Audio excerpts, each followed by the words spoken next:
G'day guys, welcome to Rumble's Fish Room. So, I'm just going to take a bit of a walk around right now, just see how the video stabilization is for this one, and then I'm going to watch it back, and then we'll carry on with the video if this is any good.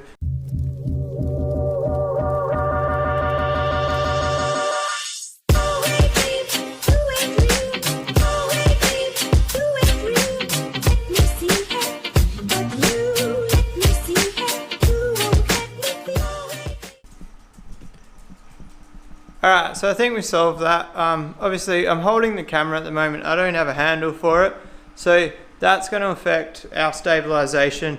Also, the other point being, I was using an action camera to film my videos before, and this is not an action camera, this is a vlogging camera, so I can't expect it to be as good at stabilization, or can I?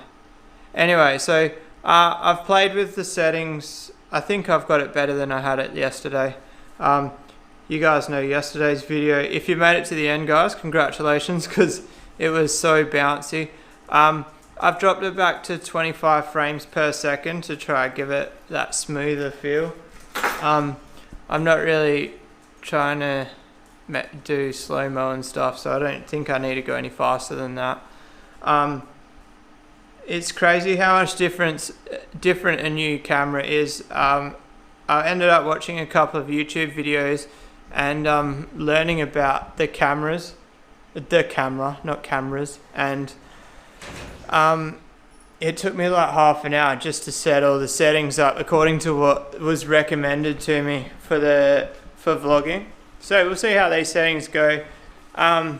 It's funny, I kind of know how to use a DSLR, but I don't to take photos, but when it comes to videos, it's a bit of a new ball game to me. And I think the channel becoming the size it is, 1300 subs, I really need to pay a bit more attention to my camera, I reckon. So today's video is going to be a little bit of a rant. Today there was a post on Facebook, somebody looking for a red-tailed catfish 15 centimeters or smaller. The problem with this is, if you get a 15 centimeter red-tailed catfish, in 4 months it'll actually be 60 centimeters. Probably sooner than that actually. They're the fastest growing fish ever. And I actually commented on it saying, planning on getting a bigger tank soon, are you? ? Laughing. And I was actually kind of teasing them a little bit. And they took me quite literally and said yes as a reply to me. Now I found that actually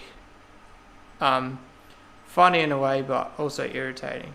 I've done it, we've all done it. We've all put fish in a tank that is too small for them, and then it ends up making the fish not good and stunting them.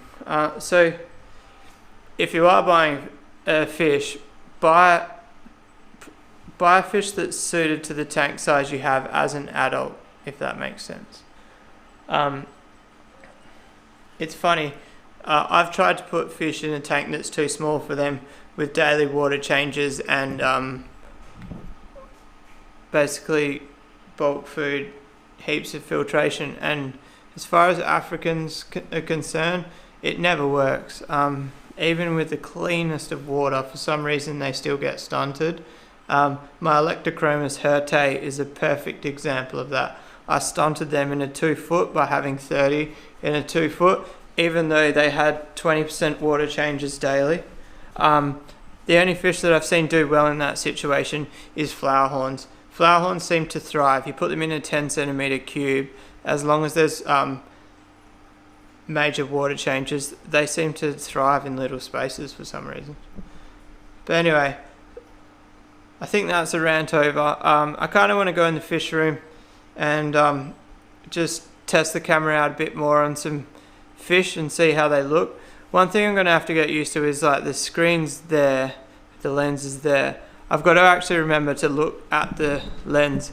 I might even just close the screen and then not even have it on myself, because it's pretty easy to tell when I'm in the frame because I can see the reflection on the lens. But I want to look at you guys, I don't want to be looking over there at the screen. Anyway, let's go have a look in the fish room. Rant over. let's treat ourselves with some nice fish. Alright guys, you'll have to ignore the glass on this one. It's pretty filthy.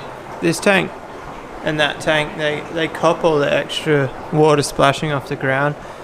No matter how much I clean them, they always end up with like their calcium water stains, and the only way to get it off is that barkeeper's helper.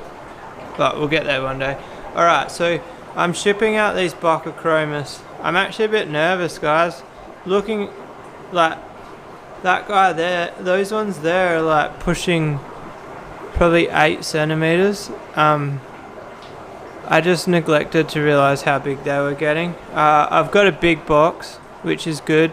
So I can put 7 bags in it. I'm not sure if I'm going to film sending them or not, guys, just because I've got to get up at like 4 in the morning. And I'm just showing you them now because I don't think I'm going to make a video in the morning. I was kind of almost thinking about throwing these buckos into that colony up there, but the fact that somebody bought them, I'm happy with that. I'm happy to get the bloodline out there. There's actually a mouthful in there, but I don't know if I'll be able to find it. Let's get up and have a look, eh? This tank, I really need to clean the glass. It's filthy. I thought the water was dirty, but it's actually just the glass.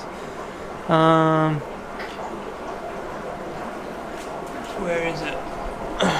Super hard to spot. There's a boy there starting to colour up. We're not going to see it. That's even if it's still holding. Oh, I can see it, I think. No, maybe not. Anyway, when I fed them last night, there was definitely one holding. That's really cool. I didn't think these guys were breeding age yet. They're only 12, 13 centimeters. But they might even actually be bigger than that. It might be just a bit deceiving because it's 7-foot tank. But look, there's a male starting to colour up there. I'm excited about these guys. When they get big, I might even throw that girl back in there. I don't know really what it's like with Africans breeding the mum back into them. Why not, I say. Maybe. But the only good thing is she brings peace and harmony to the polystigma tank, so I'll probably leave her up there actually. To wrap it up there, guys, let me know what you think of the second video on the new camera. I've got the shotgun mic on there. I'm not sure if I mentioned that earlier in the video. I really wasn't happy with the sound. There's way too much ambient noise in the fish room, so I think my plan is shotgun mic with the camera set up the way it is now, but obviously I'm going to get a handle / tripod so it's more stable in my hand rather than me trying to hold the camera out. And the small depth of field, I'm having to hold my arm out as far as possible. So after I've just done an hour session at the gym, I'm really struggling to hold the camera up. But anyway guys, once again, give me feedback on the footage. We can learn about this camera together. If you like this video, give it a thumbs up. If you want to subscribe for more, hit the little red button. See you guys tomorrow. Peace out.